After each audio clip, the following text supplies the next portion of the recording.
Hello and welcome to Diminishing Returns. We have returned, and we are here with a film called Candyman. And joining me today, I'm Alan, by the way. Hello. Joining me, as always, is Saul. I hear you're looking for Saul. Well, you found him, bitch. I hope they've seen the film. And in a bizarre turn of events, we spoke the name Calvin into a mirror 5 times, and look who has appeared. It was always me, Alan. Yes, I'm Calvin. Hello. Thanks for having me on to talk about Candyman. Calvin. We had Calvin on an episode very recently, but we recorded that like over a year ago. So this is actually the first time we've recorded an episode with Calvin in a long time. Yeah. Well, Hi, and we Calvin. were supposed to record this. Hello, Sol. We were supposed to record this talking about Candyman. Where's last year, was it? Whenever it was supposed to be released. Yeah, pre-pandemic, yeah. This is one of those that has just been kicked down the line every, 3 months or something, hasn't it? Yeah. We actually went ahead and recorded The Purge and Kingsman 2 episodes. The Purge is now out, Kingsman 2 is not yet. Unless you're on our Patreon, patreon.com/DimReturns. It is available there now, ahead of its official release. And we nearly went ahead and recorded Candyman, but we just thought, nah, fuck it. There's no point recording it and letting it fester on a shelf for a year and, things get outdated and so on. Let's just record it a year from now. That's basically what happened, isn't it? So here we are. Speaking of The Purge, I saw The Purge The Forever Purge last night. And the fact that film got delayed is incredible. You know, in our Purge episode, we spoke about how amazing it is to think that film was 3 years prior to Donald Trump being elected president. Yeah. Well, it's astonishing that the new Purge movie was not conceived and written and shot after the storming of the Capitol building in January of this year. Honestly, when you get round to watching it, it is just bizarre to think that they made the film before all that happened. And then it sat on a shelf for a year. So yeah, let's see when this new Candyman movie comes out. Maybe it'll be full of references to No Time to Die getting delayed again.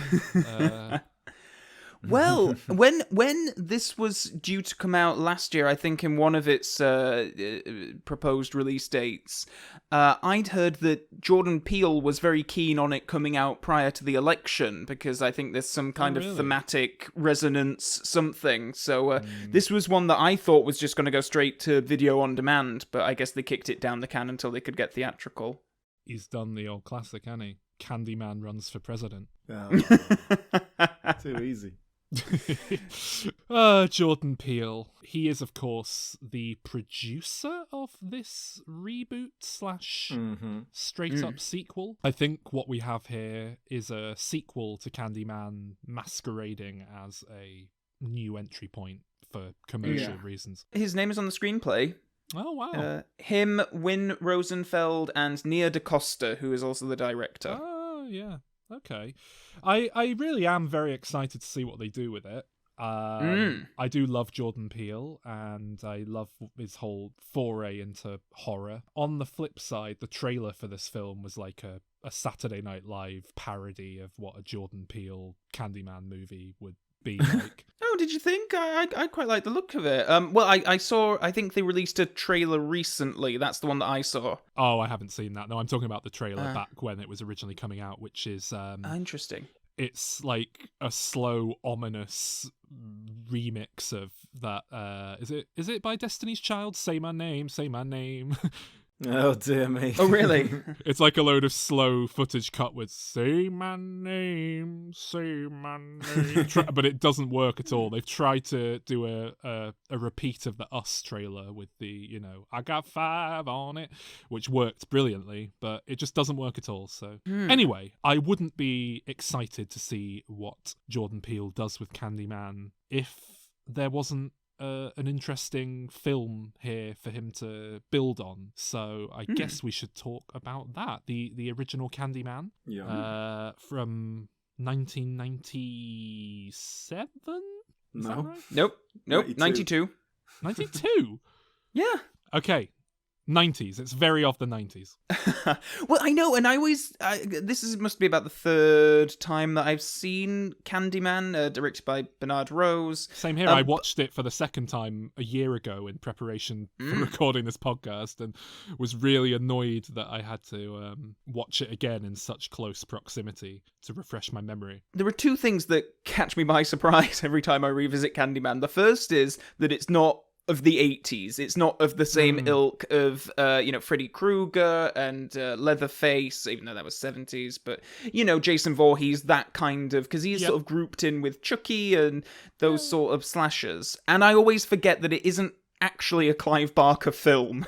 It's just based on one of his short stories. It's based on a short story of his. I'll tell you what always surprises me with this film every time I sit down to watch it.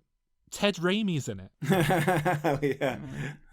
I think of this film being, classier than your average horror movie. Certainly has aspirations to be, more than just schlocky horror. So it's odd that Ted Raimi is in that opening scene. Who's Ted Raimi? It's odd that Ted Raimi is playing a teenage stud muffin. Yeah. It's supposed to be cool. Ted Raimi is Sam Raimi's brother who, one of Sam Raimi's brothers, the one who has carved out a career as an actor in, the Evil Dead movies, whenever they needed like a stand-in, and then he sort of turned that into a full career, just being in like low-budget horror movies. Was he one of the teens at the beginning where they have some kind of flashback to...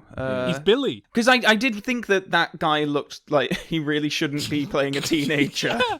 It's such a weird way to start this film, but yeah, he's the man who's far older than the teenage character he's playing at the start, who is in the house when the babysitter woman person he sees... he comes round to shag the babysitter. His girlfriend, Yeah, and one of them says Candyman in the mirror 5 times, not 3 times. Everyone always thinks it's 3 times, but it's 5 times. That's Beetlejuice, isn't it? Yeah. What's Bloody Mary? I was going to say, I think the Bloody Mary legend of quote-unquote real life on which this whole Candyman mythology is based, I think, is you say the name 3 times.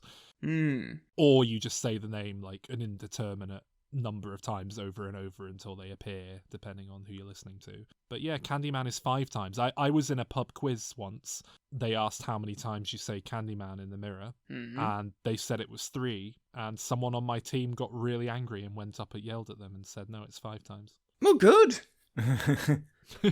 Did you ever... That's fair. When you say someone on your team, you mean you, right? No, I didn't realise. I thought it was 3. It was only rewatching them. Well, it was only when he went up and made a stink out of it. I was like, oh, okay, I thought it was 3. Did you get your point? We did get our point, actually, yeah. The quizmaster apologised to the room and everything. And well, that's fair. a load of other teams got really mad because they'd obviously put 3 down.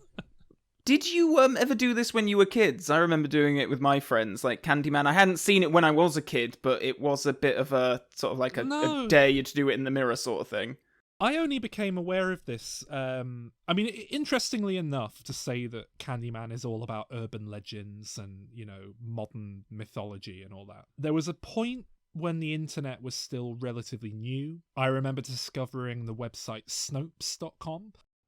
They're more firmly established now as, fact checkers for random bits of fake news that, your aunt will share on Facebook or whatever. But back then, I kept going on there just to, read the categories, because they have categories of, urban legends about Coca-Cola, and they have all these classic campfire stories, and it was I almost used it like a horror website, reading these creepy stories, and I first read about the legend of Bloody Mary on there, I imagine it's got a false symbol next to it. Bloody Mary, false, not real. So yeah, that was my first encounter with it. And then I think I found out about Candyman as a kind of I wonder if they ever made a film of that. No, I was always far too scared as a child to get involved in such things. Do you remember this film coming out, Alan? You're a bit older than me and Sol. I know you'll have still been a kid when this came out, so you probably weren't switched on to these kinds of things, but no memory at all of it being in the consciousness. No, I didn't have anything. I was never a horror guy, and that's still not. I mean, I watched these films. I watched all 3, actually. just the last couple of days, and I've definitely seen images of it. I know Tony Todd and the bees, all that sort of thing. Yeah, not the bees. Not the bees, but I'm not sure if I've ever actually seen the film. Bring back your goddamn honey. I'm not sure I've even seen the film all the way through before. I certainly didn't remember it. It must have been a long time ago. So, yeah, it was pretty new to me. And dare I say, going in early here, it was a lot better than I expected. It's a very Alan-y horror movie, this one, I think. It's ill-defined. It's very poetic. Not a huge amount happens. It's quite slow. Well, I was expecting it to be kind of on the level of, your... Friday the 13th, yeah. Yeah, and the Nightmare on Elm Street sequels, all that sort of stuff. So it was better than that. That was good. I thought it was actually well made and good acting in the first one and all that sort of thing. Yeah. So, and I think the Candyman is a very imposing villain without being too cartoonish like a Freddy Krueger style. So, yeah, there's lots of things to like here, which we'll get into. I do think of this as a film of two halves. There is the first half, which is kind of Virginia Madsen's character doing a lot of real-world investigating of this urban myth. Her character is writing some kind of paper about urban legends, and she's researching into the Candyman, and then that leads her onto this trail of clues and things that eventually leads to the actual mythical man himself, who appears around about halfway into the film, apart from a little stinger at the beginning. Yeah, and then I think things... in it was, yeah. Right, yeah. Okay, right, yeah, so almost exactly halfway.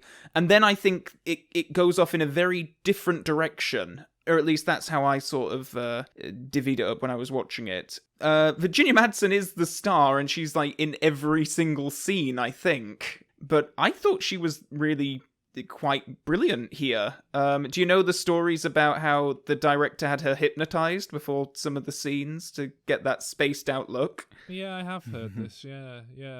The scenes where he's haunting her, I guess, isn't it?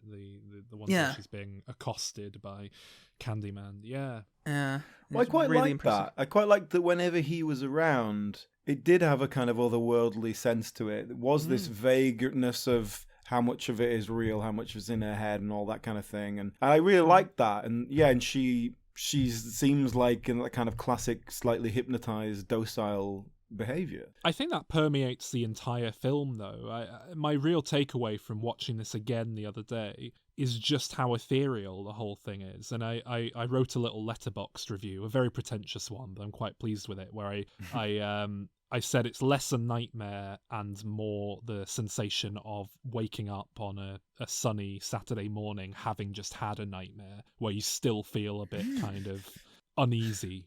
It's going to take a bit of time for that feeling to dissipate, but it's quite warm and friendly. The cinematography is really warm, and there's gorgeous set design, even though it's showing us a slum. It's that classic kind of beauty in ugly places, I suppose you'd call it. There's Philip Glass music, obnoxiously, you could argue, over the soundtrack. It's a relentless Philip Glass score just over the top of the whole film, but I like it. I think it gives the film a real personality, and it adds to that dreamlike nature. And I think it's clearly intentional. It's clearly building to a kind of dreamlike feel, and I think it really works in this film's favor because it's ultimately a ghost story. It's about someone being haunted or cursed, I guess you could say, by a ghost, and ghosts by their very nature are ethereal and dreamlike and not real. And so to make it work in a film, I think you have to embrace that, which this one does. Yeah.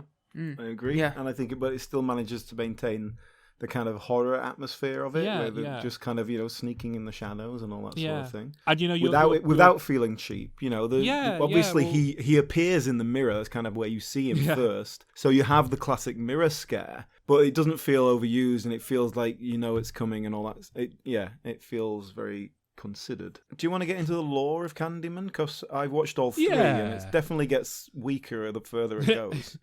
Well, I might be wrong here, but they pretty much lay it all out in the first film and then just repeat it in the sequels, don't they? They do, and then change little bits, but without tweaked. any real consequence. It's fine. Yeah. Because in the first one, Virginia Madsen's character is out for dinner with like one of the most obnoxious people to possibly be out to dinner with.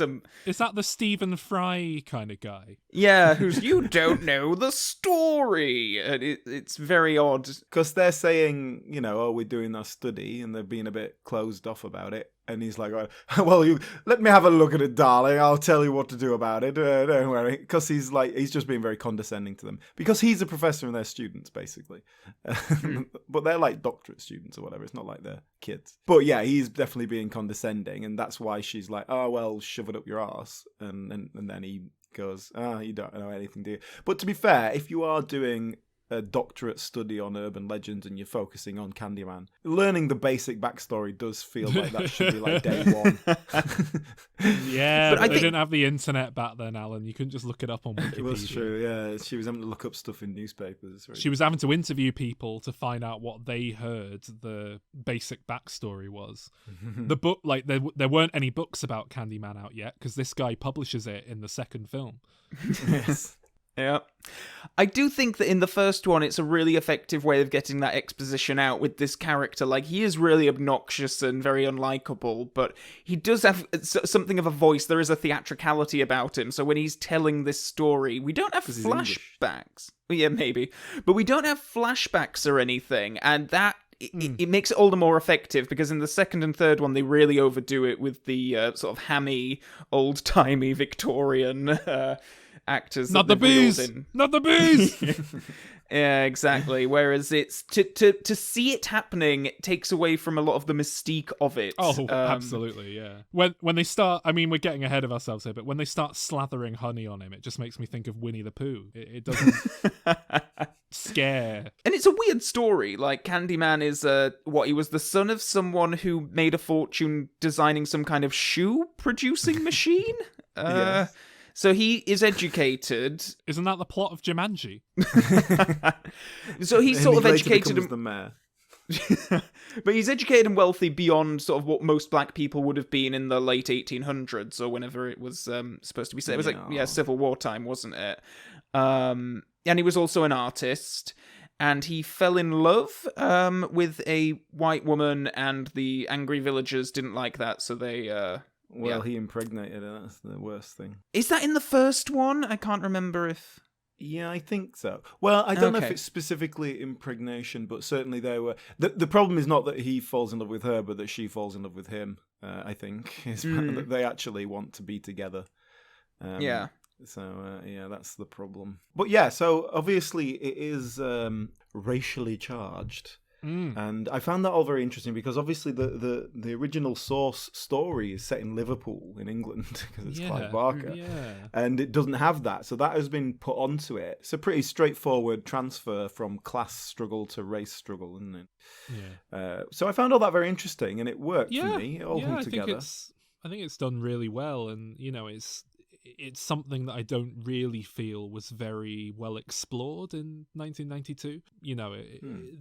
There is a whole subsection of black horror, I guess is what you'd call it. And I think that really kind of did come out of the 90s.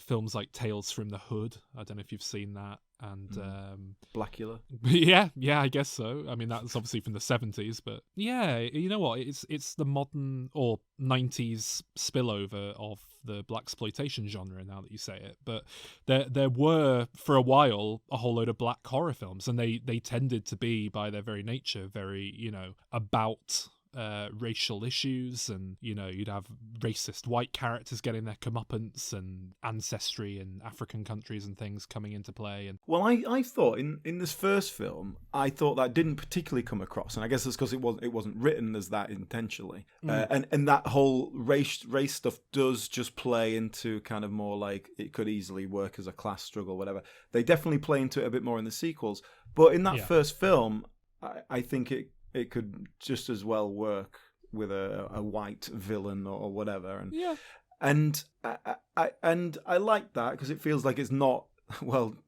exploiting that theme. Yeah. it's just using it.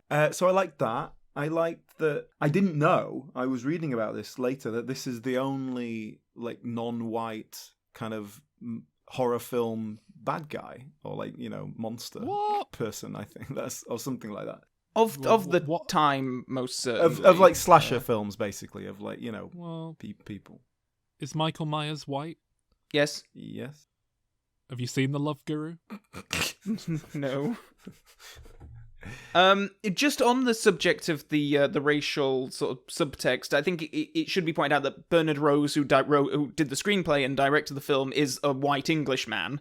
And I think a part of just linking on to what you were saying, Alan, about it not being fully explored or committed to, a part of it is that just taking that Clive Barker story, which was about class and the main character was researching graffiti as opposed to urban legends. But if you take anything out, take a class story in the UK and put that in America, it immediately becomes about race because race is just the bigger divide than class. So a part of that was kind of just adapting the story for the location naturally gave it that. And I also think the director was quite read somewhere that he was, as soon as they saw Cabrini Green, this place in Chicago, and they knew that they wanted to shoot there, and it's kind of built it a bit around some of the, it had a reputation as a dangerous neighborhood and all that kind of stuff. So it was somewhat retrofitted. But do you know who they originally wanted to play Candyman before they cast Tony Todd? O.J. Simpson. Eddie Murphy. That's what? So that would have been a different film altogether. What? No, that doesn't add up at all. Yes, it does. How what does are you on it? about? Because he was a big, well-known, established star. Exactly. So why would he take this role? Well, he didn't. They couldn't afford him. Well, no, yeah, they couldn't afford him, but they wouldn't. Eddie Murphy at that point is not going to do a film where he doesn't turn up until 45 minutes in for a start, and also Eddie Murphy doesn't play these kind of characters. What, is he going to come in and like start cracking jokes? No. They probably went to him and said, "Look, we want you to play against type. That's something that happens a lot with comedians. We probably only need you for like 2 days of filming max, because you're not really in the film all that much.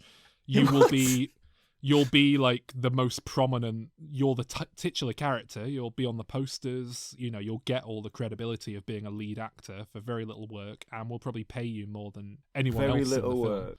He must have spent 3 days in a bloody bee costume, whatever it was. Yeah, in the sequels. in the bee with the bees on his face. Yeah, well, they probably wouldn't make Eddie Murphy do that. Plus, they know he likes doing that anyway because of the fucking makeup he puts on for all his movies. That's like 3 days sat in a makeup chair, letting someone paint your face like an old Jewish gentleman or a. I don't know. This sounds like one of those facts that isn't true. An urban legend. Yes. I can totally buy that they'd, be putting it together with him in mind and then ask his people and they'd say no. Doesn't really No, mean I that. totally believe that someone went, we're making a film with a prominent male black character. Who shall we have? And they went Exactly. Eddie Murphy. Yeah, because there was no other prominent black male actor. Look, Alan, when I produced Finding Fatima, we wanted Hugh Grant in the movie. Now, as Fatima. No, I explored the possibility of us getting him in for like a 1-day cameo of being like a rom-com mentor to the main character because he knows rom-coms, which I thought might be a way to crowbar him in. But 1 day was more than the entire film's budget. Well, yeah, literally. Yeah, fair enough. But anyway, thank goodness they got Tony Todd, because I think he's perfectly cast here. And probably a better actor than his resume is probably give him credit for, really. I really like his performance here, actually. Yeah, I like what he does with it. It's not overdone. I think it's quite understated. The fact that whenever he speaks, it feels like it's dubbed in with a kind of echo on it. It gives it that ethereal feel. I really like that. He's one of the horror icons, up there with Ted Raimi. But is that because of this film? I mean, yeah. He obviously went on to be in the Night of the Living Dead remake was before this, wasn't it? 1990. This is what makes him. No, this is what cemented that. But I guess he was obviously on, working in the horror circuit prior to it. He's a very imposing figure, isn't he? So that makes sense. Yeah. But this is obviously what ensured that he, is still being cast in little low-budget horror films today. That they'll go out of their way to get someone, and they can get Tony Todd and Barbara Gordon. What's her name out of Reanimator? Is it Barbara? Not Barbara Gordon. What's her name? Barbara Gordon's out of Batman. Yeah, Barbara something. The woman from Reanimator. Well, I'll tell you what I noticed about him. And the character in general, the way that he's dressed and the way that he's presented in a very kind of 19th century dandy kind of way, and also when he's actually with usually the main female, and it is quite seductive, and he's sort of tempting her in, and it's just, I just remembered that at this period there was a whole raft of sexy vampire stuff going on, wasn't it? And I think it's tapping into that as a style. It really reminded me of vampire fiction, Interview with a Vampire and all that sort of stuff. Yeah. I had the same thought, but and I think that it's a bit of a confused. Like I do, as much as I like the film, it was more for the atmosphere rather than the plot. It was all a bit vague and confused because. Yeah. What exactly his motivation is and all that sort of thing. Obviously he got screwed over in life, so now he's just killing random people for a laugh. Like, that's his thing. But then he's also seducing her. He's saying, like, be my victim, but then he's setting her up as if she's doing the crimes. Like, I don't know what he's doing or why. And so then later on when it becomes about how do we stop him, there's no motivation to do that either. So he's trying to turn her into a legend so that she can become immortal and a ghost like he is, so he can have a lady friend. Because he's a ghost. He doesn't have any female friend. He's lonely. He wants her to keep his legend alive as well, and that's why he sort of does all of this killings. It'll be all very high profile, and people will start talking about the Candyman again. Because at the moment it's just the people of Cabrini Green. Sunrise. And so that's kind of, but I do agree, when, in the second half, when a baby is kidnapped and it gets into all that, and Virginia Madsen is suddenly, her main goal is to rescue this child and everything, that's when it starts to go off the rails a bit for me, when they have to give him a motivation and they have to give him some kind of, something to do with her. But she also reminds him of his... the girlfriend he had, who he impregnated and got lynched for, basically, and so that's why he's so attached to her. That's Dracula, though, isn't it? Yeah. She looks like a painting of the old woman he used to bang. Yeah, the old woman. Like you say, Calvin, it does sort of shift gears halfway through, and I think it's a credit to the film that it held on to me despite that, because I was really enjoying the kind of murder mystery sort of elements of the beginning. I do agree that it doesn't quite stick the landing, though. Like, all the pieces are here for a film that I would, fall in love with. It would be one of my all-time favourites, and it doesn't quite manage that, even though I do think this is a good film. It never quite feels like the sum of its parts, I guess. Yeah, and I think that betrays its origin, as in it's not an old urban legend. It's not been told round the campfire for years and years. It's just someone made it up kind of on the spot, and then it's been developed a bit. It hasn't got the history and backstory to it. I mean, we haven't done Clive Barker on the podcast before, have we? Yeah, I watched Hellraiser recently. It's not really my sort of thing. I've never I watched seen Hellraiser 2 for the first time recently, and I was actually very impressed with it. It was much better than I expected. Well, he didn't direct that one. So. Well, no, I like Hellraiser, but I expected Hellraiser 2 to be like Candyman 2 for fuck's sake, and no, it was all right. But this really isn't Clive Barker. Like, this is not a Clive Barker film, even though I certainly seriously, he had nothing to do with the production. This is Bernard Rose. I think it feels cut from the same cloth as Hellraiser.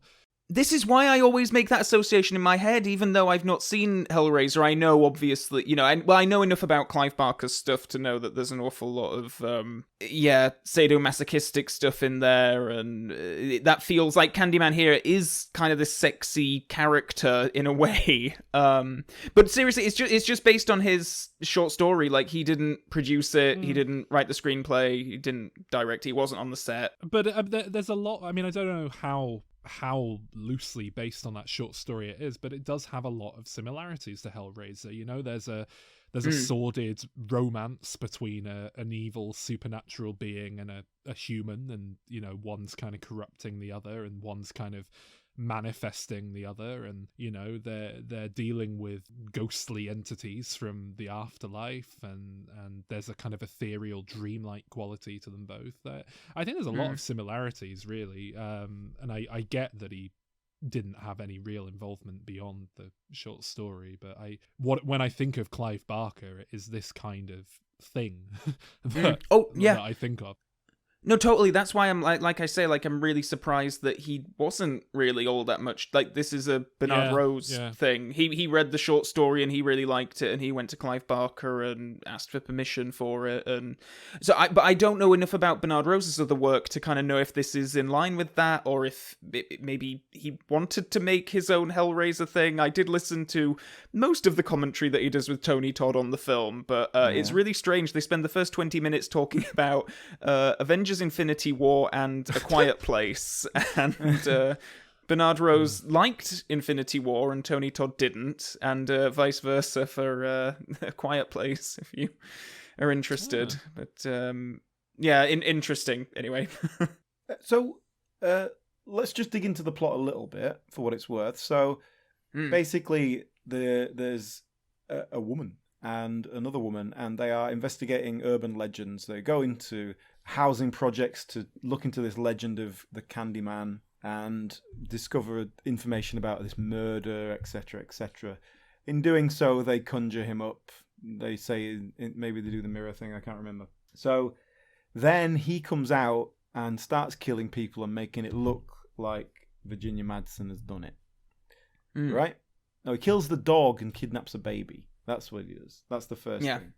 So she wakes up, she blacks out, wakes up, she's covered in blood, there's a dead dog and a missing baby. She gets arrested. So this is how it all starts. This is halfway through the film, but this is how the real plot starts. And then, somehow, she gets let out of prison. Well, I'm not quite sure. Well, the baby's still missing, so I'm not quite sure why they've let them... Because they find her, like, attacking the mother with a knife. Like, there's not really much... Yeah, but she's white, Alan, in America. And they have money. But even so... The woman she's attacking is black, isn't she? Yeah. Yes. Well, there you go. That's realistic. It's America. Yeah, I That's think we how it ought to works take there. that as the reasoning. But the thing is, it's not that she gets out on bail or something. They say they haven't charged her, and the guy who's there, he says, "Oh, they're expecting to find the baby dead. That's why they haven't charged you, because they're going to charge you with murder." And I thought, well, hang on, is that how it works? Is that if they charge you with, like, kidnapping or assault and then turns out it's dead, they're not allowed to change it? Before the baby's been missing for 74 hours, they can't do anything. Yeah, because it's probably just run away, right? That's how it works. Everyone knows that's how the law works. Well, and if they don't find the baby within 96 hours, they'll never find it. Is that it? There's a 24-hour window where they go again. Yeah. That is how it works, isn't it? That's the rule. Well, I don't know by what you think the rules are. That's what your pal says in his movie. Oh, right. What, when his daughter gets taken? That's why you gotta go find himself. Which is what happens here. Candyman sort of seduces her in this weird way, dreamlike state, and says, "Oh, come to me and give yourself up, and I'll give the baby back." Basically, that's the deal, right? Labyrinth. Yeah, I was just wondering, would you give yourself up for a stranger's baby, basically, someone you don't even know? I think she does feel guilty because she is the reason why this is all started happening again. And I think by that point, has her friend been killed as well, or maybe not? I'm not sure, but yeah, I think there is some guilt at play there. She gets out, and then her friend comes to visit her and gets killed, obviously by the Candyman, but it looks like she's done it. So she gets put into some kind of mental hospital and sedated for a month, and she's finally woken up. And Nice. What? Sounds like my Saturday night. Am I right, guys? No, I don't know if you know what sedated means, or month. But yeah, so yeah, she's completely nutso, or everybody thinks she is, and certainly the evidence is there to suggest that. But she is convinced that she is going to escape, so she is going to prove her innocence in some way. So she murders the doctor who's looking after her, through the Candyman. Well, I don't think she intends on doing that. I agree that it's misjudged that she sort of summons him to the place, or gets him to summon him to the place. I can't remember who actually says it into the mirror. But yeah, I don't think she wants to kill him. I do enjoy that kill though, like the whole groin to gullet thing that the Candyman does in this thing. It really does, like when he's got the psychiatrist like over the desk, and he's just like you really just feel. I think the actor does a really good. Well, both actors do a really good job, kind of selling it. And it's just a really horrific, gruesome, visceral kind of killing. Like if slashers have to have their method of killing, machete, knife, whatever. Like Candyman has this hook, and the fact that he does that, it's just really impressive. This is another thing where the whole thing just feels thrown together, because you got this backstory of him being a black man who gets lynched basically, but then a hook, they cut his hand off, and then there's a hook. Like that's kind of just, oh well, hooks are scary. And the bees don't feel very relevant, and also it's just they don't even use the bees that well. I don't think it's like he should have the power of the bees or something. Well, he does, but it's not scary to attack people with bees. It's stupid, and the films are laughable whenever they try and use the bees. I don't like it when he's got them in his mouth. I mean, he's called Candyman. That stems from the fact that bees make honey. Yeah, but no one calls honey candy, do they? So that doesn't really work. Well, not now, but in the olden days when they didn't have, like, fizz pops and shit, when they didn't have, like, sherbet dip dabs or sour jawbreakers. Did they? I bet they did. Well, little old ladies call, like, everything, like fruit pastels, they'll call them toffees. So I think people just didn't know what sweets were in the old days. Didn't they? No. I think you're making this up. Look. I think you're making this up like Clive Barker did. It's just randomly throwing things together. Hook, bees, yeah. Maybe just he wrote a load of things on it on paper and then picked two randomly out of a hat. Americans think chocolate is candy, all right? Well, so do they? Of course they think honey is candy. Yeah, they do. Well, what is candy then? Well, sweets. Sweets to the sweet. Yeah. Yeah, no, I agree. There's a bit too much going on that maybe it is a bit too much for like the first. I know that the sequels try to sort of explain more about mirrors and bees and where his name comes from and the hook and all of this kind of stuff, but there is an awful lot. It just doesn't tie in. It all makes sense. You go, look, they cut off his hand and put a hook there, fair enough, but that it's not. It doesn't thematically tie in to what we're dealing with. Well, do they not use hooks like that in the process of getting honey? No. When you like when you see people like climbing up cliff sides to get at big bee nests, beehives to get the honey out, they always have like a big hook that they just ram into it. But I don't think that's how they do it in America. I think they'd farm the bees and then you wouldn't go in with a big hook. Well, that's what I mean. It's not. It doesn't all add up, does it? It's just a. But is it meant to be a giant bee sting? Is that how it's relevant thematically? I guess he doesn't sting people with it, does he? He doesn't just pop it in and poison them. I hadn't thought of that. No, it doesn't really work. But maybe that's the idea. If he had a giant hook attached to his arse, that'd be great. What would you give him as a weapon that is thematically relevant? Oh, okay. A paintbrush. A big shard of glass. Oh, a mirror. Yeah. Yeah.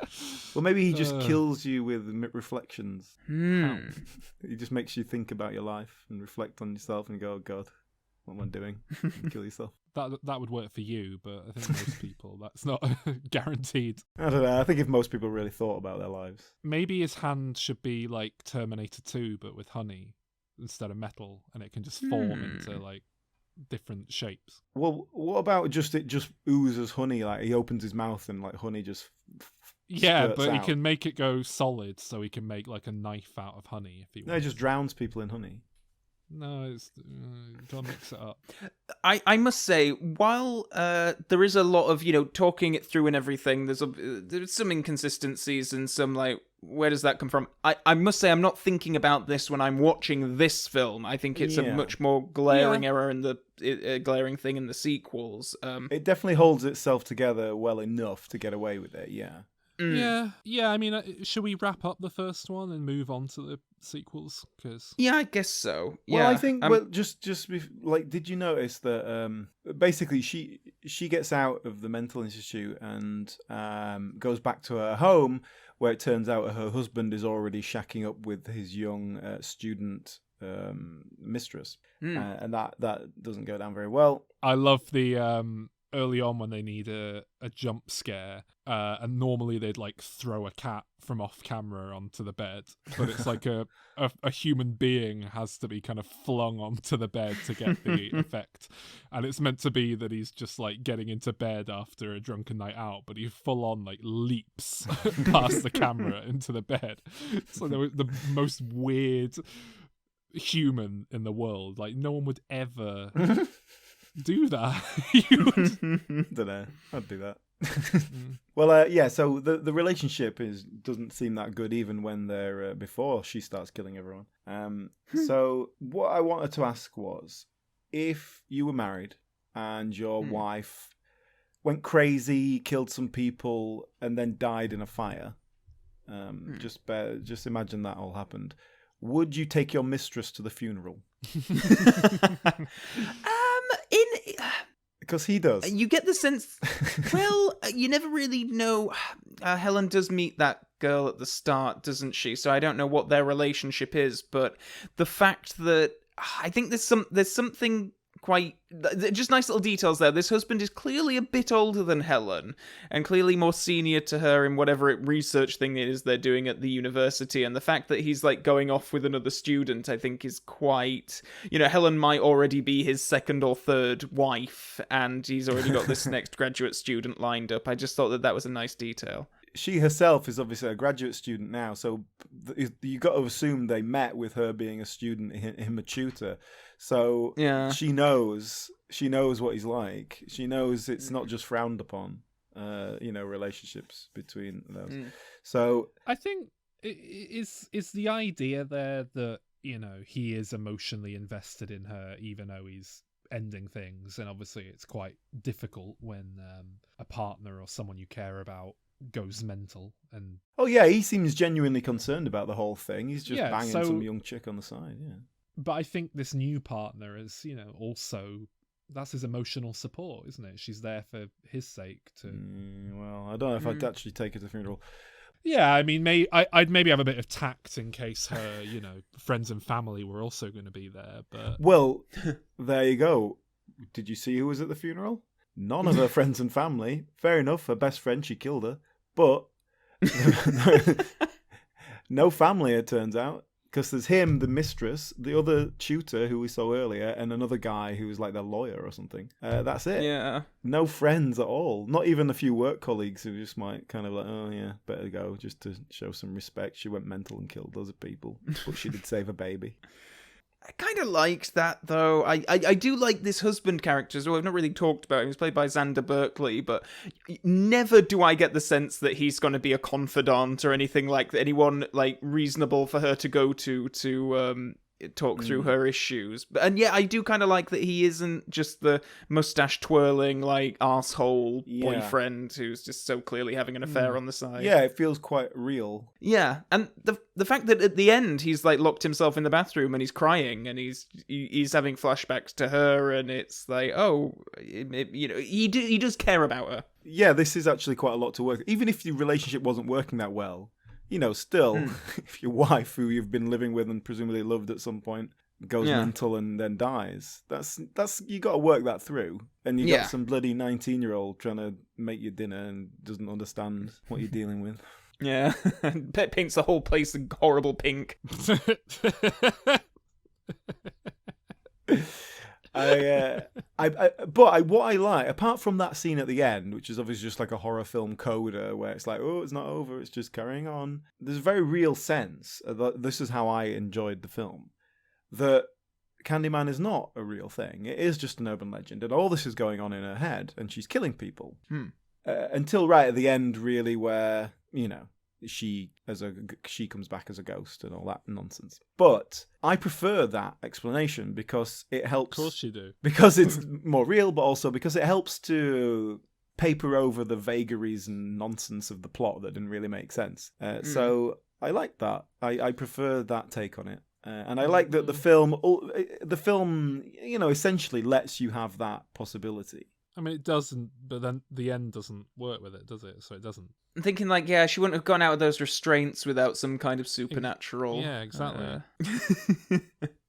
But I know what the you restraints mean. were just in her head. Well, yeah.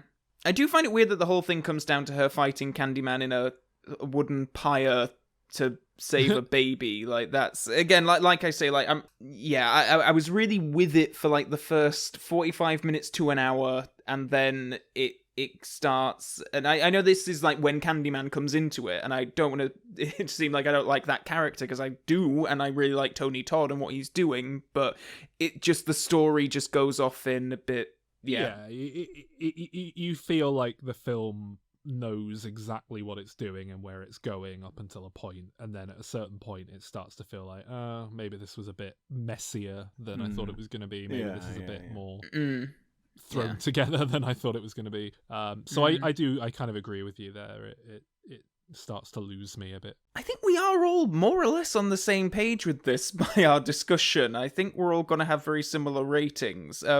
Should we get to ratings, or is there anything else you want to say about the film? Yeah. Sure, go for it. Okay, well, I think Soul perfectly articulated my kind of feelings on it earlier on, where there are so many ingredients here that, if it just coalesced a little bit better, this could be one of my absolute favourite films, and certainly one of my favourite horror films. I like an awful lot of what is there, though, but it's just prevented from being in the realms of greatness. But I love the Philip Glass score, I love the actors, I'm really with it for that first hour, and I like its whole mood, but when it comes to the climax, it's very much a damp squib, so it is a 7 from me. Yeah, I'm going to echo that. Part of why I am actually quite excited to see the Jordan Peele reboot sequel that's coming out is because, as you say, all the building blocks, all the ingredients are there for something really great, and the thought of, you know, a filmmaker that I like that much being involved in putting them together, it's like, they could do something really good with this. So yeah, as it stands, I do like this film a lot, but it doesn't hit the heights that I perhaps feel like it should do. It could easily be an 8, or if not a 9 out of 10 for me, but it's just not quite fully baked. It's a little bit half-baked, so I'm giving it a 7 out of 10 as well. Yeah, I agree, basically. I would say this is a genre I don't particularly care for. I did enjoy this, but it won me over on atmosphere rather than the specifics. So yeah, I agree with that. A 7. Good straight down the line 7, really. It was enough of a success to get 2 sequels out of it prior to the new one. Candyman 2, Farewell to the Flesh. And in the sort of early to mid-90s as well, which these first 2 come before Scream, which rejuvenated the sort of slasher horror genre in the mid-90s. And for something new to come out, because all of the 80s slashers were in their like part 6s, 7s, 8s at this point, with Jason and Freddy and all of those. So I just wanted to give some context of what the horror landscape was when Candyman 2 Farewell to the Flesh came out, because I think it's to their credit that they don't immediately just go with some 10th rate slasher. Like, they hire Bill Condon, who I know hadn't made an awful lot at that time, but he's still a director who is going to bring a certain level of thoughtfulness to proceedings, I guess. I don't think of him as, in the same league as the people who directed Halloween 6 or whatever. It's like he has gone on to have a very successful career. Dreamgirls, he directed Twilight, Beauty and the Beast, Gods and Monsters. He's got a good career. So they're certainly looking to keep going along the track of, dare I say, elevated horror that the first one is sort of in. Yeah, this one opens with that Stephen Fry looking guy out of the first one, the stuffy professor, and I was like, oh, he survived. I forgot that he survived the first film. Yeah, when I saw him, I was like, oh, great. Are we going to have him for the whole movie? Is he going to be our main character? And of course he isn't. He is very quickly killed in the opening scene. You must be the only person ever to think oh, yay, Philip Purcell is going to be the lead of the Candyman series from now on. Oh, come on. You'd love it, Calvin. I would, yes, but... Stuffy old British man getting on a book tour. That's why you love Rob Zombie's Halloween 2, isn't it? That's pretty much what that's about. Yes. And yeah, so the opening scene is him on a book tour. They get a few fake out scares with Candyman attacking, and it was a setup to promote the book and that kind of thing. And then Candyman kills him for real. Yeah. That's basically it for interesting stuff in this movie, right? I found this film basically. This film was just a fairly boring retread of the first one. Doesn't add anything new really. Doesn't do anything very interesting. But crucially, the first one was trying my patience by the time the credits roll. It's really good and peaks and then starts to kind of come down and, outstay its welcome. And this one picks up there and keeps going down. Yeah, I think this is a really shit film, basically. There's barely any plot. And I guess it just hasn't got the atmosphere to paper over those cracks the way that the first one does. Yeah. I will say in its defense that they moved the action to New Orleans. New Orleans. What's the carnival called? Mardi Gras? Mardi Gras in New Orleans, which is a great injection of flavor for a horror film, and certainly one that's relevant to the themes being explored. So I'll give them a point there. I agree that I like setting it in a new city entirely is really cool, and it gives the film a different flavour. Again, just going back to the Candyman mythos, I did get the sense that Cabrini Green, that area meant something to that character, and he had that graffiti-ridden lair there, and the candy with the razor blades in it, and all that kind of stuff. It felt like that was his domain. Some low-level gangster who's adopted his persona. I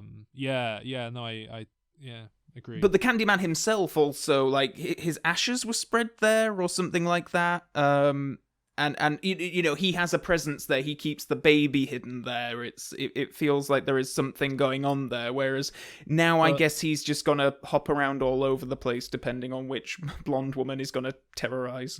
Depending on which city is giving tax breaks to make films in that particular year. But it's like how Dracula is, spends a lot of time in Whitby, but he'll pop down to London if true. Whitby. True. He'll go off to the jungle if they're doing that for was that Dracula 2000 in the jungle? Have you seen that? Is that the one? What's the one where there's someone looking at they're filming a woman on a video camera, and then they see the woman kind of going and looking upset, and they're like, what? And then they stop looking through the camera, and Dracula's there drinking her blood No. in the middle of the jungle. I don't know that. But he couldn't see Dracula because he doesn't show up on video cameras. Oh God. Well, they tried to turn it. They tried to build on the mythology of what was in the first one. They tried to make this in some kind of big family saga because, okay, so Candyman's lady friend that he got murdered for had the baby, who was raised in white society, and no one knew that it was his baby. And then we're, two descendants down, there's Veronica Cartwright and Kelly Rowan as the Tarrants. And then there's a brother who's in jail because they put him there for murdering the English guy at the start. And it's all very strange, isn't it? And they're all really boring characters, and I hate them all. And, They've managed to centre a film around a black character and make all his descendants white, so that they don't have to cast black people. And half the film is her having PTSD about her mum dying with blood coming out of her neck or something, so we just have to keep watching variations. No, that was the third one. Yes. Oh, is it? That's the third. Shit, that's the third. They all look the same though. So well, that one's shit too. Like, I watched these in quite quick succession. Yeah, me too. Well, I don't know. I think it's a pretty steep step down from 2 to 3. I think that there's a little bit more going on in 2. You know, and I think you could do something with that if you're going to build on the sort of the racial themes of the first one, having a family that present as completely white, dealing with some kind and him coming into their lives and dealing with that of their own ancestry and the lies that they've been living and their reluctance to accept that part of their ancestry and all that kind of stuff. I think that's an awful lot of stuff. That's what's haunting the family history. Yeah, but they don't really explore it. It doesn't work to that. No, it doesn't work to that at all. Yeah, I mean, it's just an incredibly boring film. Was it even this one where they were the descendants, or were they just living in the same house? In the third one, they're definitely the descendants, but are they in this one? Yeah, no, of course they are. Yeah, because the next one is the young girl from this one grown up. It was. Oh, right. I was going to ask that because I wasn't sure. I thought it was the same name, but then obviously it shows her mother as different. Yeah, but it's supposed to be the same. It's the same character. Right. Hang on. Does that mean the third one's set in the future? Yes. According to the Wikipedia article, it's set in 2020. Yeah, I know. But anyway, let's talk about the second one. That explains all the flying cars. Because I agree that it's mainly boring, and I have a hard time remembering anything that happened in the middle. But there is this terrible ending with this model house in the water that's falling apart. Oh, it's very Clive Barker, yeah. And the effects on Candyman as he falls apart are pretty horrific too. But I also want to shout out to the lynch mob, which are just comprised of some of the worst actors I think I've ever... We see how Candyman gets his name when some young boy licks honey off his own face, I should say, and then just says Candyman, and some woman in the crowd gets a look on her face of just like some absolute euphoria at this suggestion, and then they all start chanting Candyman together as he gets stung to death by bees. It's really weird. Well, they didn't have TV back then. No. They didn't have candy. Literally all I can remember now about this second one is that opening scene with the book, and then there's a scene in the middle where there's a man selling snow cones. And a woman licks some snow cone syrup off his arm, which is pretty gross because he's like an old man. And then our main character's like, "Can I have a snow cone, please?" And he's like, "Yeah, you better come have one of the special snow cones round back." And then he shows his special Candyman collection. Is that right? Yeah. Something like that. Basically. It's weird. Yeah. And this Kelly Rowan, I don't know this actress from anything else, but very wooden here, very bland. You just don't get any of that Virginia Madsen trance-like state. I didn't dislike her, actually. I was okay with her. Yeah, I thought she was... It was TV actor, but I thought she was okay. I thought she could have been a lot worse, but I mean, she's certainly not on par with the first film. Yeah, she's not as bad as the person in the third one. Oh. Let's rate this second one when we move on to the third. All right, the second one, bullshit. 3 out of 10. Hated it. pissed off I've watched it twice now. Yeah. I watched this one a year ago as well. I mean, I got through it. I didn't particularly feel like I was. It's certainly no. It's got nothing compared to the abject boredom I felt watching all the Nightmare on Elm Street sequels. So I gave it a 4. I'm also giving it a 4. I thought there were a couple of fun-ish kills, and I think Tony Todd's still really good as Candyman. Yeah, that's true. I think it. Yeah, he's in it. I think it does an admirable job of trying to play into that elevated horror. It's trying maybe to deal with some themes that are a bit more than what your standard slasher sequel would do. I don't think it quite works, but the fact that it's trying, it gets points for that. And I also love Veronica Cartwright, so the fact that she pops up here, I'm very pleased to see her.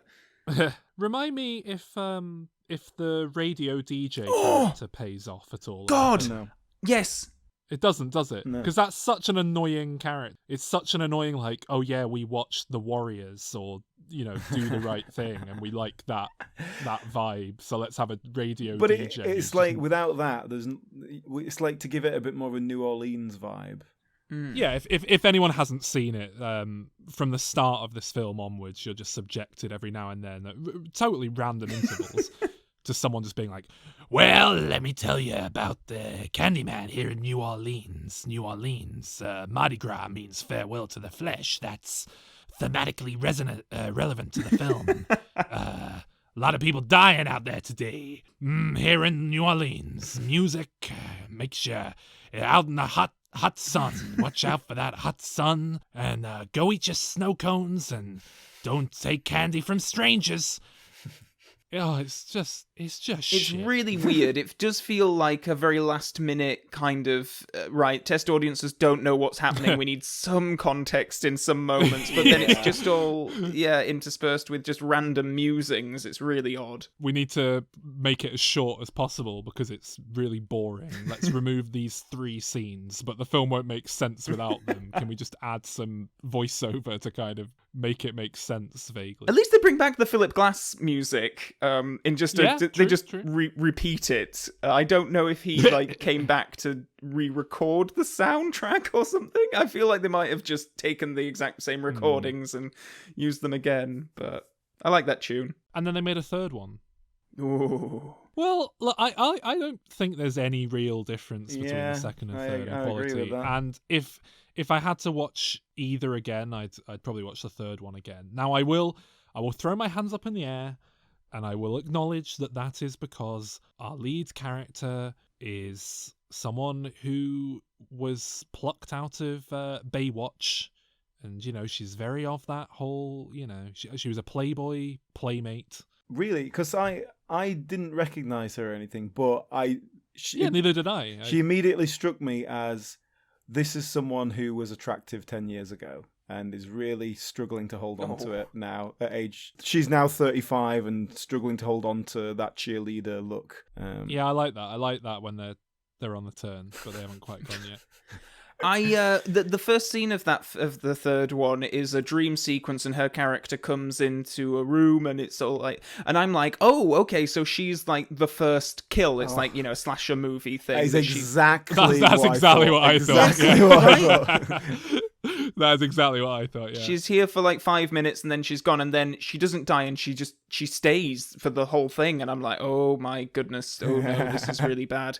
But yeah, she's supposed to be the daughter. The young girl who we see at the end of part 2, this is her grown up, and her mum that cuts her throat is that main character from the second film. Yeah, and they hammer that home for the rest of the film. We just watch the mum's throat being cut and blood coming out in various ways. She keeps remembering her, or is she meant to be physically appearing as a ghost? Candyman's mission objective as well here seems to be it's gone full on Michael Myers. I guess he wants to kill his family, but I don't know why he would if he wants to maintain a legacy, or I don't get it. Yeah, just fucking shit up, innit? Well, there's some kind of incesty thing going on. Keep him on their toes. There's that scene in this one where he's caressing her, and he's on the bed with her, and it's weird because it's like, Sticks his bees in her. She's supposed to be your great granddaughter. She's I pretty hate all fine. of this, like all of this. That's These the lyric, innit? And Busted. these various sort of stages of removal family wise, it makes it all very tenuous, and I don't really know what he's. They've got some horrible effects on him here as well. There's a bit on a subway where he looks like Mary Poppins floating in, and I think he's supposed to be floating in on a bed of bees. There's a bit where he kind of floats in. And I don't know if like something went wrong or if they were doing it intentionally, but whatever they've done has made Tony Todd look kind of elongated and slightly misshapen, like he's got almost like he's wearing like a fat suit over his arms, like and big rubber gloves instead of actual like rubber gloves that have been stuffed full of newspaper instead of hands. Well, he's got a big very... hook on one of them. Like that's obviously not his real hook. But it just, I don't know, it's almost like a fake body or a distorted body. It's it just keeping looks the bees bizarre. in there. Well, I don't know if they've got him on some kind of rig or something that he's stood on so he doesn't have to walk, or I think I know the scene that you're talking about. Is it the one in the subway? Maybe. I don't know. Okay. I can't remember. That was the bit that really stuck out to me. He looks very striking and disturbing in it. It's quite a cool visual, but I can't tell how much of it is intentional and how much of it is just they just lucked into some uncanny valley type aesthetic by mistake from trying to cover something up. I mean, at the end of the film, it gets very silly because it basically goes like Dorian Gray with a big painting, but every time she like slashes the painting, and every time she slashes the painting, Candyman gets like a cut, but a load of bees come out, and it's just really funny because it's like, oh, he is like Oogie Boogie from Nightmare Before Christmas. He's just literally stuffed full of bees. And the other problem is he's lost the voice. Like at some point between these second and third film, he's like got throat cancer or something because the voice is gone now. It's much more husky. Well, he's full of bees. Yeah, I don't true, think. I think his character in this one is literally it's a load of bees like operating a skin suit. Now I'm interested. Okay, that's a sequel I want to see. So whenever he talks, there's no power behind it because it's all the bees flying at the right frequency to kind of go bzzz, bzzz, to like sound like speech. And they're doing a good job, to be honest. Correct me if I'm wrong, there's no attempt to explain how he returns in either this one or the previous one, is there? He's just back again. Like, they vanquish him at the end, but he's just back. Like, in the Nightmare on Elm Street series, they do make a point of sort of explaining, to a degree, how Freddy is resurrected, whereas here it's just, oh no, he's just around again. Surely every time someone says Candyman 5 times in the mirror, they bring him back, don't they? And that happens at the start of the second film. Yeah, I think the idea is that if someone believes in him, then he can come round. I guess that's the only thing they hang on to. It just means that there's no like sort of this Dorian Gray thing of like at the end of the second one, I think they destroy a mirror, don't they? And then here it's a painting. There's always some kind of talisman that they need to go after, but it just means nothing because it just gets it gets Candyman out of your hair. It doesn't mean that he's not going to reappear at some point later on.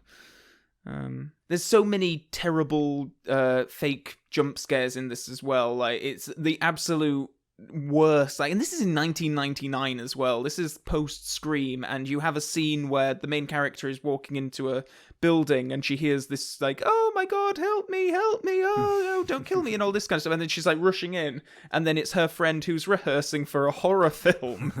And it's just, oh, that's the lowest common denominator of that. Is just that or throw a cat at someone. Those are just the two, and the fact that they're doing it in 1999, though, as I say, this film is supposed to be set like 20 odd years after the previous one, so I don't think they put a date on it in the film. It's like the old Mummy movies, the sequels they made to the Lon Chaney, was it, Mummy movies in the 40s, where they're like inexplicably set in like 2030 something just because of the amount of times they kind of have the kid of the previous character grown up as an adult. It's a shame. I'd quite like a Candyman movie set in the actual future. That'd be, novel. Because they're not even making an attempt at it here. It is just, maybe they just don't expect people to remember the previous one. Or Sol, did you not? You didn't even pick up that this was supposed to be the character. No, and I watched these movies literally back to back in the same day. Yeah. and I didn't remember. I only noticed because the lead character's called Caroline, and they made a point in the second one of, she calls the daughter Caroline because that was Candyman's, the name of his love back in the day. So that was the only reason why that name stuck in my head. It's not good. Okay, so what did you rate it then? Well, it's a 2 from me. Like I say, I felt like this was a further step down from the previous one. I'm glad that they didn't continue on this trajectory. It certainly doesn't even make much of an attempt to have any loftier sort of themes or ideas. It feels like it is just going down that straight, right? Candyman is just a killer and he's going to kill his descendants and that's it. But the mythology of the character is really muddled at this point, and they keep retroactively changing his origin in ways which is distracting. I'm really interested to see what Jordan Peele does with the next one and whether or not he's going to acknowledge these sequels at all. I can't imagine he will, but we'll see. I don't.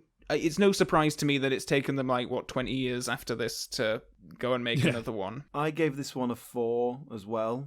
I don't know if I could tell the difference really between the second and third ones. So 4, maybe a bit generous, I suppose. I gave this one a 3, again, like the last one. I also would struggle to tell the difference other than my misogynistic hormones.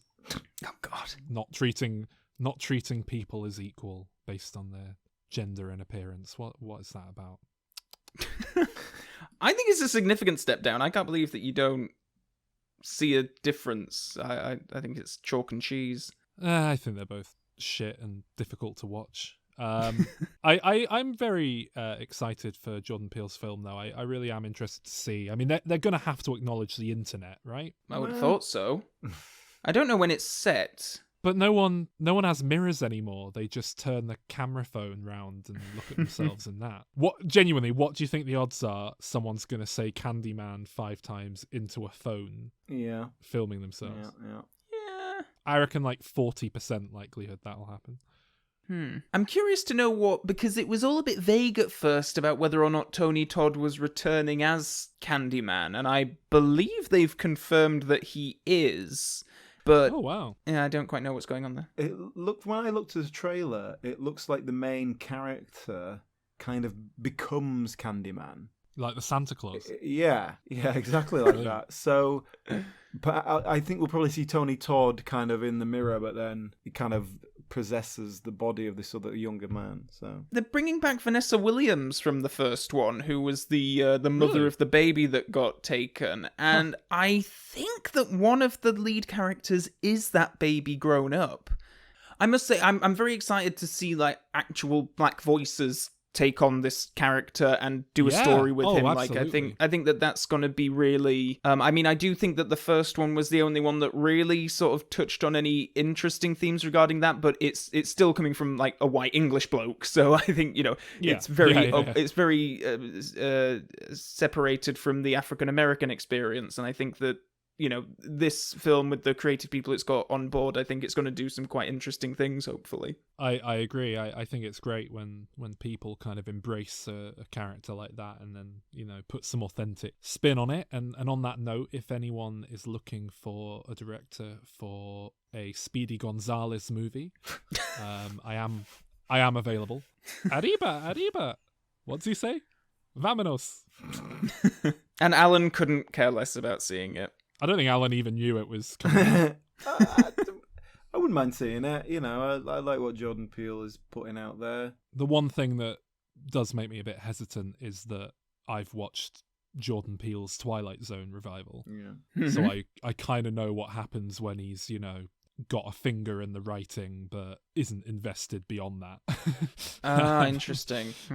It doesn't tend to work out very well, and it can be a bit heavy-handed, is basically, it's certainly how it went with that show. But, if he has an actual screenplay by credit, rather than just, story by, then I'm a bit more excited. I'm looking forward to it. But not as much as I'm looking forward to Nope, his upcoming third directorial effort. Because, of course, listeners... Get Out, we spoke about back when it was up for Best Picture at the Oscars, way back when. And I think we were all like, yeah, decent film, all right, bit overrated. just the Stepford Wives. But then Alan and I went and did a whole episode on Us when that came out, available on patreon.com/DimReturns. And basically, I loved Us loads. And Alan was like, yeah, it was interesting, but I don't really think it was that good. But Calvin, you've seen Us since we did that, haven't you? So Yes. Yes. I think you're on my side with it. Oh, I absolutely loved it. It was a 9 out of 10, I think, when I rated it on Letterboxd. Absolutely adored it. Yeah. I rewatched Brilliant. it and bumped it from an 8 to a 9 recently. Yeah. For me, it was everything I wanted Get Out to be, and it wasn't. It was like, right, that was the kind of mainstream-ish effort. That was someone kind of pulling their punches, whereas this is just a filmmaker doing whatever the fuck they want, and it's unique, innovative, scary, still saying something, but obviously just a concept done in a way that's not going to be nearly as appealing to the masses. And he didn't give a shit. So I just cannot wait to see that continue with no. Yeah. Candyman, what's your favorite candy? Ooh. If you were gonna be a man made out of candy, what candy would you like to be made out of? Oh, that is a very good question, Sol. I think, Sol, you took issue with chocolate being candy earlier on, didn't you? Yeah. But you're saying Okay. you'd be a man made out of chocolate, because that's a recipe for disaster on a hot day. You're gonna. Well, I don't want to think about the practicalities of it. Any other candy would be fine, but Well, that's chocolate what the question is. It's also racist. Like, you're going to get in trouble for racial insensitivity God. because Chocolate Man is a slur. Oh, dear. I would go with. I'm trying to think of what's the most practical, sweet that isn't going to be prone to ants eating you. Well, they and all are if you're candy. falling apart. I'd be Bertie Bassett. Okay, that makes sense. Because no one's going to eat you if you're made out of licorice, because it's disgusting. I think I'd be made out of, like, Chew-Its or something, like, all squished together. Because if you're kind of like that, like the Blob, it doesn't really matter. Like, you can keep putting new Chew-Its on and reforming yourself. Do you know what I mean? I think I'd be a bit happier about that situation. I think it's a silly question. I think it started out fun, and then Sol brought logic into it, and changed. Unlike Candyman, which went the opposite way, and look how fun that ended up being. Yeah, I really enjoyed this episode. I've been looking forward to this for ages, so it's fun. Well, thanks for listening, everyone, to Candyman. Do let us know what you think of the Candymen, the 3 that have been, the new one, all of them. All right, bye.